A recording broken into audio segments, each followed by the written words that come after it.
ഇപ്പോൾ പുറത്തു വരുന്ന ഏറ്റവും പുതിയ വിവരം, ഷൈനി ഒരിക്കലും ആ വീട് വിട്ടിറങ്ങി വന്നതല്ല. നോബി ഒരു പകല് മുഴുവൻ ഷൈനിയെ മർദ്ദിച്ചു. പിന്നീട് രാത്രിയിൽ വീട്ടിൽ നിന്നും ഇറക്കി വിട്ടു.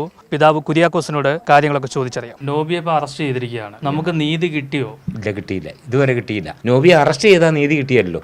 എൻ്റെ കുഞ്ഞും മകളും പോയി, മകളുടെ 2 പിള്ളേരുണ്ടായിരുന്നതും പോയില്ലേ. എൻ്റെ മൂത്ത മകളായിരുന്നു, മനസ്സിലായി.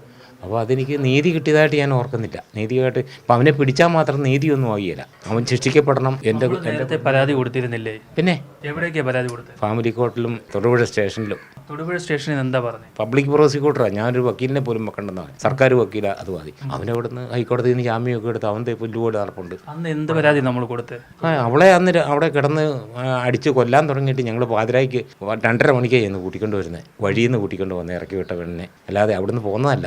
ഇറക്കി വിട്ട പെണ്ണിനെ, ഒരു കുഞ്ഞിനെയും കൂടെ, പിന്നെ SI സർക്കിളും കൂടെ എൻ്റെ കൂടെ വന്നിട്ട് അവിടെ വീട്ടിലുള്ള ഉണ്ടായിരുന്ന മൂത്ത കുഞ്ഞിനെയും കൂടെ കൂട്ടിക്കൊണ്ട് പോരുവായത്. അന്ന് രാത്രിയിൽ ഇയാളെ എടുത്തിട്ട് അടിച്ചു. രാവിലെ മുതൽ തുടങ്ങിയതാ. അപ്പോൾ എന്നിട്ട് അവരുടെ തന്നെ കസിൻസ് അത് കണ്ടിരുന്ന ഒരു ദൃക്സാക്ഷികൾ, സാക്ഷിയുണ്ട് ആ കേസിലൊക്കെ. അവരിവിടെ വന്ന് ഞാനിവിടെ ഇല്ല. ബോബി ആ സമയത്തുണ്ട്. ആ വീട്ടിലുണ്ടോയെന്ന് അറിയത്തില്ല. പിന്നെ അതൊക്കെ കഴിഞ്ഞാൽ പുള്ളി